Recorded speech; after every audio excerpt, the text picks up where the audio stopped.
नमस्कार, मैं हूं रितान। हॉर्नबिल टीवी भारत में एक बार फिर से स्वागत है। नज़र डालते हैं आज की खबरों पर। किसानों को कर्ज के बोझ से मुक्ति दिलाने, आत्मनिर्भर बनाने और कृषि उत्पादकता को बढ़ाने की दिशा में योगी सरकार ने दूरदर्शी और किसान हितैषी पहल के तहत किसानों के लिए मुख्यमंत्री कृषक समृद्धि योजना शुरू करने के निर्देश दिया है।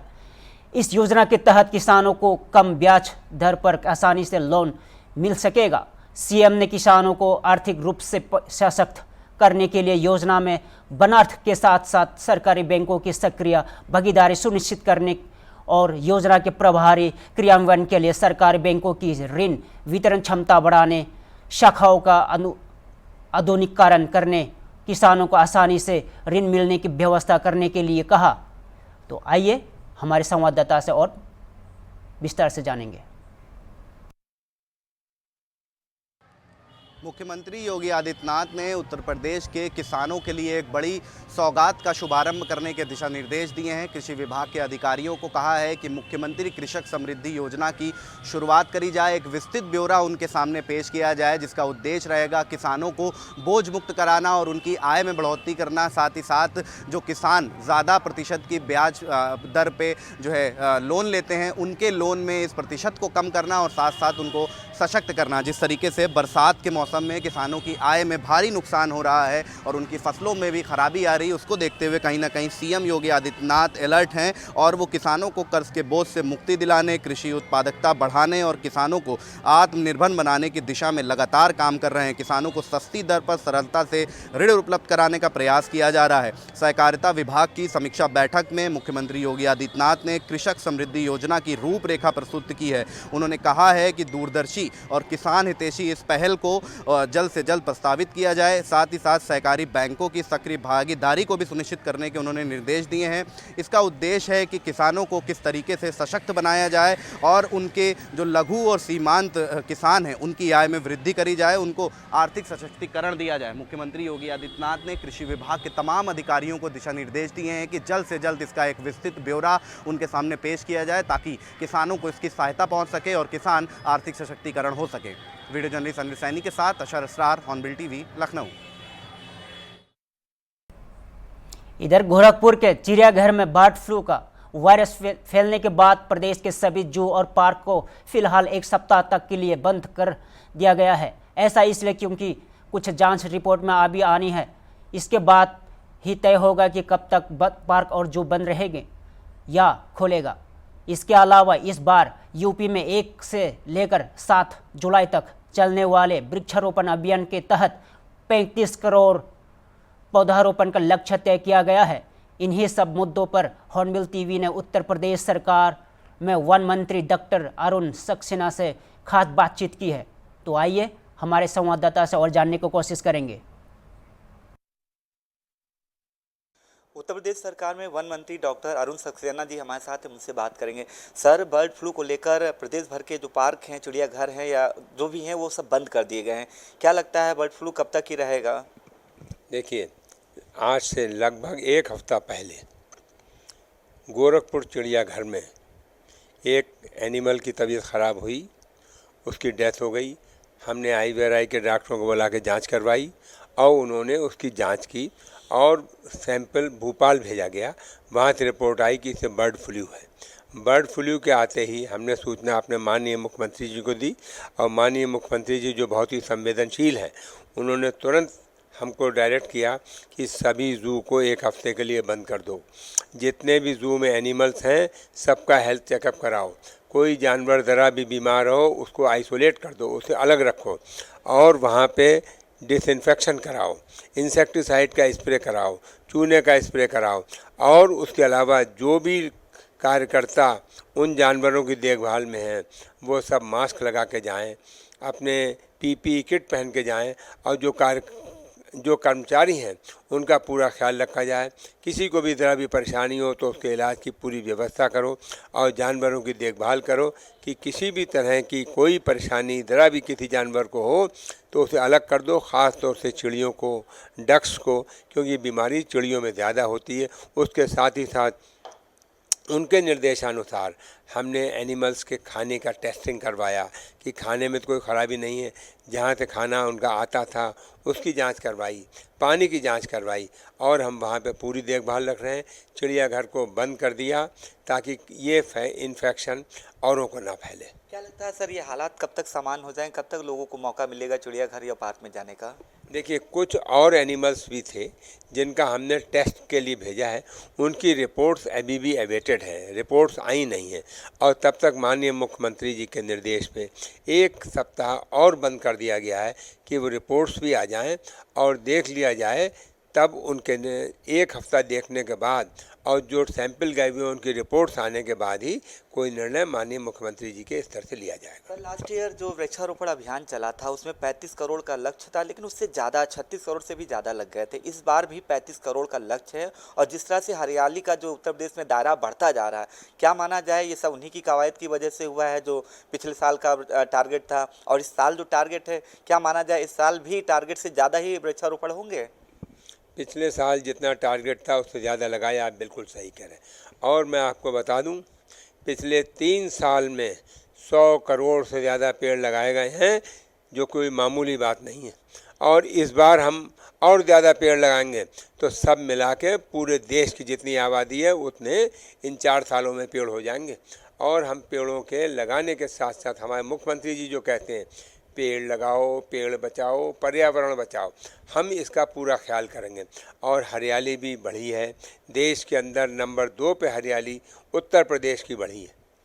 अच्छा सर, एक आखिरी सवाल ये है कि जिस तरह से ऑपरेशन सिंदूर की सफलता थी और जिस तरह से भारतीय सेना ने शौर्य दिखाया, पाकिस्तान में घुसकर जो है दहशतगर्दों का खात्मा कर दिया, उसको लेकर तिरंगा यात्रा निकाली जा रही। आप भी अपने विधानसभा क्षेत्र में तिरंगा यात्रा निकालने जा रहे हैं, कब ये तिरंगा यात्रा निकलेगी, कौन कौन लोग उसमें शामिल होंगे? देखिए, हमारे क्षेत्र की जनता निकाल रही है, उसमें हमें भी उन्होंने इनवाइट किया है, हम भी पहुंचेंगे। और हम इस तिरंगा यात्रा में ऑपरेशन सिंदूर में जो सैनिकों ने बहादुरी दिखाई है, जो देश का सम्मान बढ़ाया है, उसके लिए उन सैनिकों का सम्मानजनक, उनके सम्मान के लिए तिरंगा यात्रा निकाली है। देश की एकता अखंडता के लिए निकाली जा रही है। मोदी जी ने जो कार्य किया है उसके सम्मान में वहाँ की जनता निकाल रही है, हम भी उसमें जाएंगे। आप डॉक्टर अरुण सक्सेना जी हैं जिन्होंने बर्ड फ्लू को लेकर बात की, वृक्षारोपण अभियान को लेकर बात की और खास तौर से जो तिरंगा यात्रा है उसमें आप शिरकत करने जा रहे हैं। और कहना इनका साफ कहना, जिस तरह से प्रधानमंत्री नरेंद्र मोदी ने और भारतीय सेना ने देश का मान बढ़ाया है, उसको लेकर ही वो तिरंगा यात्रा में शिरकत करने जा रहे हैं। वीडियो जर्नलिस्ट विजय के साथ अनूप चौधरी, हॉर्नबिल टीवी, लखनऊ। राजधानी लखनऊ में माध्यमिक शिक्षा निदेशालय पर पुरानी पेंशन में शामिल करने को लेकर शिक्षक और 1 दिवसीय धरना पर बैठे। इस दौरान आदर्श माध्यमिक शिक्षक संघ की प्रदेश अध्यक्ष आशा लता सिंह ने कहा कि हम लोगों की एक मांग है कि हमें भी पुरानी पेंशन में शामिल किया जाए। 28 जून 2024 को जो शासन देश निकला है, जिसमें कहा गया है कि जिनका विज्ञापन 2005 के पहले का है और जिनकी नियुक्ति 2005 के बाद की है, उनको पुराने पेंशन का विकल्प भरने का अवसर प्रदान किया जाता है। हमें भी विकल्प भरने का अवसर प्रदान दिया जाए, क्योंकि हमारा विज्ञापन 2005 के पहले का है। तो चलिए और जानने का हम प्रयास करते हैं।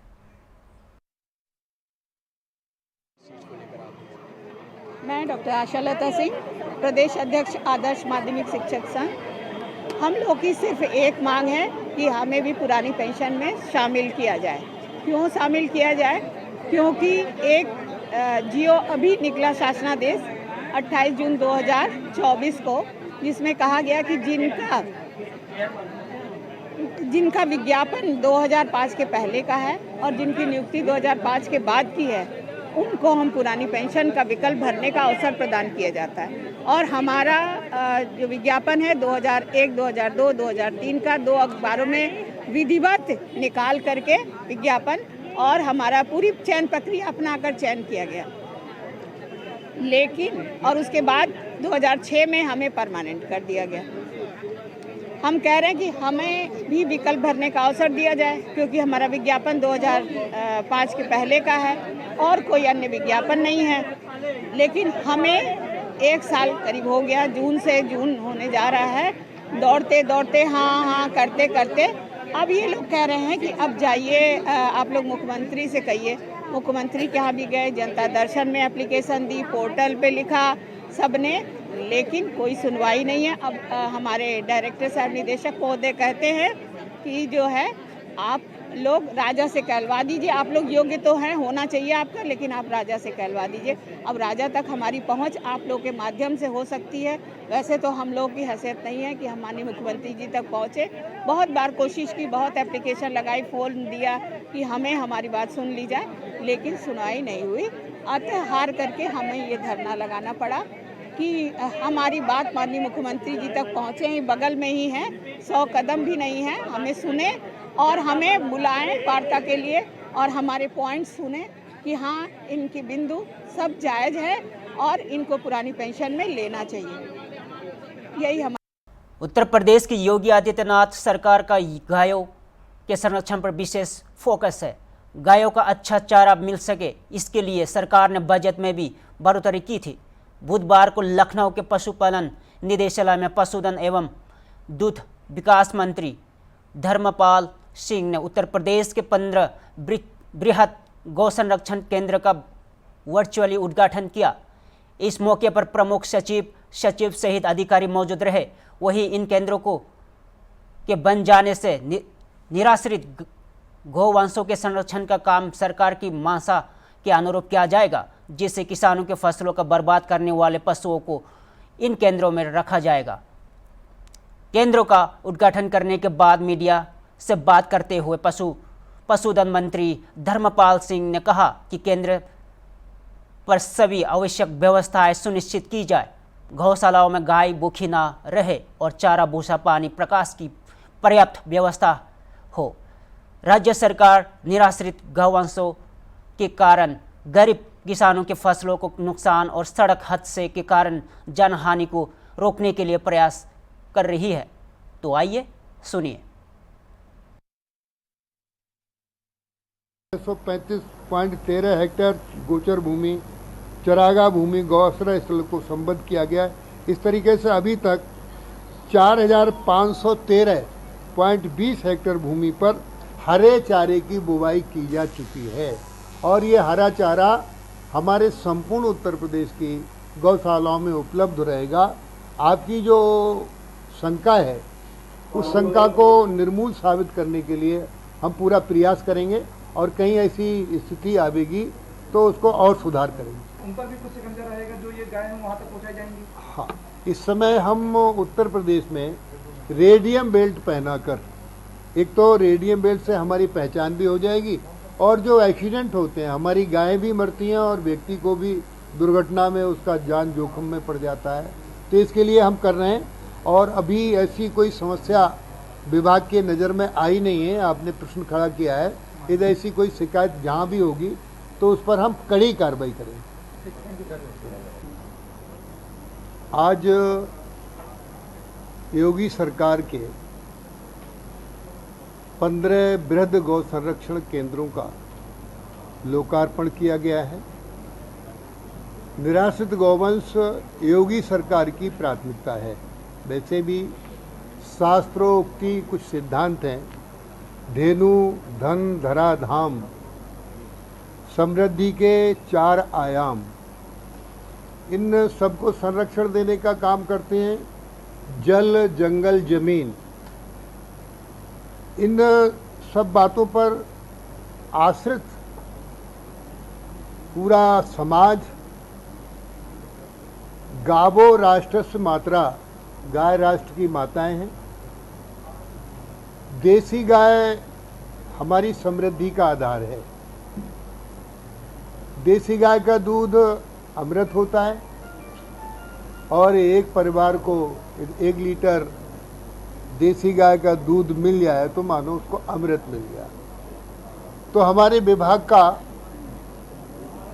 पूरा ध्यान और विभाग की प्राथमिकता निराश्रित गौ को संरक्षित करना और इन आज 15 गौआश्रय स्थलों का लोकार्पण किया गया है। इन 15 गौआश्रय स्थलों पर हमारे माननीय विधायक, वहाँ के प्रधान, बीडीसी सदस्य, ब्लॉक प्रमुख, आदि आदि ये लोग वहाँ उपस्थित हैं, क्योंकि बिना समाज के सहयोग से ये समस्या का निराकरण नहीं हो सकता। वैसे भी इस बार निराश्रित गौवंश के द्वारा उत्तर प्रदेश के किसानों की फसलों का नुकसान कम हुआ है, उत्पादन अच्छा हुआ है। आज किसान उत्तर प्रदेश का संपन्नता की ओर बढ़ रहा है। तो इसका एक प्रमुख कारण है कि निराश्रित गौवंश पर संरक्षित करने में योगी सरकार ने प्राथमिकता से एक अच्छी उपलब्धि प्राप्त करने का काम किया। और आज जिस तरीके से उत्तर प्रदेश में इस समय 11,84,494 निराश्रित गौवंश संरक्षण करने हेतु वृहद गौ संरक्षण केंद्रों को अस्थायी गौ आश्रय स्थल आज जैसे निर्णय लिया गया है, इसमें 6,719 अस्थायी गौ आश्रय स्थल, 375 वृहद गौ संरक्षण केंद्र, 306 कांजी हाउस एवं शहरी क्षेत्र में 295 काना गौ आश्रय स्थल सहित 7,695 गौ आश्रय स्थलों में 12,46,784 निराश्रित गौवंश संरक्षित है। और इस तरीके से हम माननीय मुख्यमंत्री सहभागिता योजना के अंतर्गत और भी विभिन्न आयामों में निराश्रित गौवंश को देने का काम करते हैं। इससे हमारे जो कुपोषण होगा के शिकार परिवार रहते हैं वो भी दूर होगा और किसान की आय में वृद्धि होगी। इतना कहना था। अभी आपको बताने का काम करेंगे। इस समय इन जो निराश्रित गौ आश्रय स्थल हैं, इसमें एक अभियान के तौर पर चारा, भूसा, चोकर, स्वच्छ पे पानी की व्यवस्था, लू से बचाव के उपाय और प्रकाश की व्यवस्था, इसके साथ साथ संपूर्ण उत्तर प्रदेश में एक राजाज्ञा जारी करके जो चरागाह की गोचर भूमियां हैं उनको जिलाधिकारी और एसपी के माध्यम से उत्तर प्रदेश के पशुधन मंत्री धर्मपाल सिंह ने आज पशु पालन निर्देशालय में 15 जिलों का गौशाला संरक्षण केंद्र का लोकार्पण किया। साथ ही समीक्षा बैठक की अधिकारियों के साथ और अधिकारियों को साफ निर्देश दिए कि जो गौशालाएं हैं उनमें विशेष तौर पर पानी की साफ सफाई की व्यवस्था देखी जाए, साथ ही हरे चारे का उपयोग किया जाए। जो गायों के साथ जो गायों को खाना दिया जाता है उसमें विशेष तौर पर साफ सफाई का ध्यान दिया जाए। वीडियो जर्नलिस्ट अनिल सैनी के साथ निहाल पांडे, हॉर्नबिल टीवी, लखनऊ। इधर बीजेपी के राज्यसभा सांसद एवं पूर्व डीजीपी ब्रिजलाल का बड़ा बयान, लश्कर का शेफुल्ला जहन्नुम में पहुंच गया, जिससे आरएसएस मुख्यालय नागपुर में हमला की साजिश रची। 28 दिसंबर 2005 को इंडियन साइंस कांग्रेस और 1 जनवरी 2008 को सीआरपीएफ ग्रुप सेंटर रामपुर में हमला करवाया। उसके गुर्गों के मुकदमे को अब अखिलेश यादव ने वापस ले लिया था। देश से माफ़ी मांगो अखिलेश जी। तो आइए सुनिए। हाफिज सईद का गुर्गा सैफुल्ला पाकिस्तान में मारा गया। उसके मारे जाने पर मुझे सीआरपीएफ रामपुर अटैक किया था।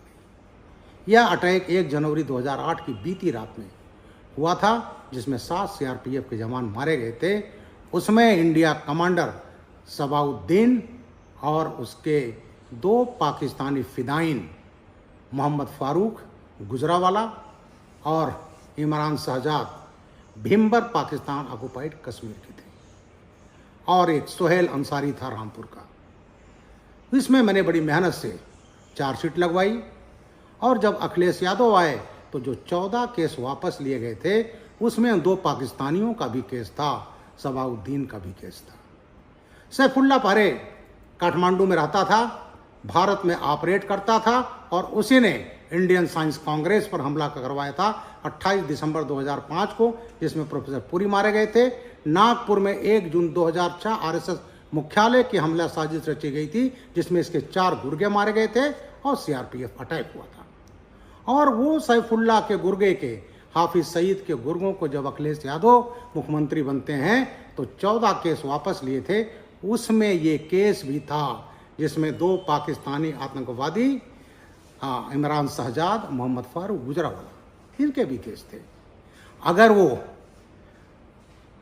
अखिलेश यादव जी सफल हो गए होते तो जैसे सैफुल्ला को जब यहाँ से भारत में अटैक करके पाकिस्तान पहुँचा, गाजी बना दिया गया, उसी तरह से सबाउद्दीन, मोहम्मद फारूक, इमरान शहजाद भी गाजी बना दिए गए होते।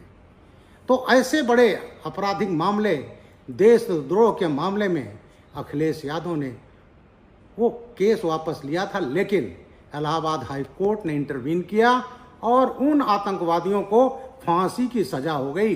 मेरा अखिलेश यादव से सुझाव है कि आज भी वो देश से माफ़ी मांग लें, शायद उनके पाप जो किया है वो कुछ कम हो जाए। बुधवार को छत्तीसगढ़ के नारायणपुर में हुई मुठभेड़ में 26 से ज़्यादा नक्सलियों के मारे जाने की खबर है। मुठभेड़ में 50 घंटे से ज़्यादा समय से चल रही है। माना जा रहा है कि मरे गए लोगों में से कई वरिष्ठ नक्सली शामिल है। गृह मंत्री विजय शर्मा ने ऑपरेशन की पुष्टि की है। उन्होंने यहां भी बताया कि एक जवान घायल हुआ है, लेकिन वहां खतरे से बाहर है। ऑपरेशन के दौरान सुरक्षा बलों के एक साथी भी मौत हो गई। इस बीच छत्तीसगढ़ के स्पीकर डॉक्टर रमन सिंह ने पुष्टि की है कि इस ऑपरेशन में एक पुलिसकर्मी के घायल होने के अलावा किसी पुलिसकर्मी को कोई नुकसान नहीं पहुंचा है। तो आइए और हम विस्तार से जानते हैं। बॉडीज रिकवर हुए हैं, कुछ और सामान रिकवर होंगे और उसमें स्पष्टता आएगी कि क्या क्या हुआ है। सुरक्षा बलों की बात करें तो किसी को कोई हताहत होने की बात? एक हमारा जवान घायल हुआ है परंतु खतरे से बाहर है। एक सहयोगी थे जो वो शहीद हुए हैं और सरकार का इस पर पूरा ध्यान है, आगे उसको ध्यान दे करके आगे बढ़ाएंगे। परंतु ये ज़रूर है कि जवानों ने बहुत बड़ा करिश्मा कर दिखाया है और 26 नक्सलियों से 26 से अधिक नक्सली मार गिराए गए। मुठभेड़ की अगर बात करें तो चल ही रहा है कि क्या स्थिति है? अब अंतिम सर्चिंग ऑपरेशन ही चल रहा है, सर्च ही चल रहा है, मतलब मुठभेड़ के बाद बॉडीज रिकवर की जा रही है।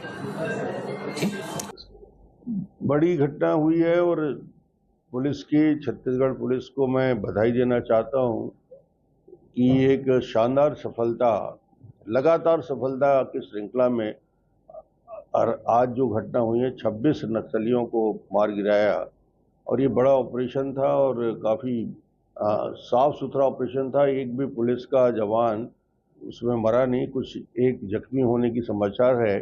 बधाई देना चाहता हूँ मैं गृह मंत्री जी को, माननीय अमित शाह जी को, विजय शर्मा जी को, हमारे गृह मंत्री को, और पुलिस के हमारे जवानों को, हमारे फोर्स के जवानों को कि लगातार इस 42-43 डिग्री के टेम्परेचर में बीजापुर, नारायणपुर और दंतेवाड़ा के बीच के जो ट्रायंगल बनता है, अबूझमाड़ का जो हिस्सा है, वो वहाँ पे घुस के एक कठिन ऑपरेशन को सफलता हासिल की। लगातार पुलिस का मनोबल बढ़ा है। सर्चिंग ऑपरेशन में जो सफलता मिल रही है, जो संकल्प माननीय गृह मंत्री जी का है, अमित शाह जी ने जो सोच बनाई है कि 2026 में आते आते छत्तीसगढ़ और देश से नक्सल समस्या का अंत हो जाएगा। इतने बड़े बड़े ऑपरेशन चल रहे हैं। अभी कुछ दिन पहले इनका एक बड़ा ऑपरेशन सफलतापूर्वक हुआ था, जिसमें 3 इनके बंदूक बनाने की लेथ मशीन सहित फैक्ट्री और बहुत सारे शस्त्र जब्त हुए थे और बड़ा नुकसान हुआ था नक्सल आंदोलन को। तो मुझे लगता है कि ये घटना भी बड़ी घटना है और इसके सफलता के लिए निश्चित रूप से वो इच्छा शक्ति और बस्तर के लोगों का समर्थन जो व्यापक मिल रहा है। बस्तर के लोग शांति चाहते हैं, विकास चाहते हैं, डेवलपमेंट के लिए उनकी प्रतिबद्धता है और ये इसलिए सफल हो रहे हैं कि बस्तर के लोगों का और पूरा समर्थन इस ऑपरेशन पे, इस आंदोलन पे है। मेरे ओर से बहुत बहुत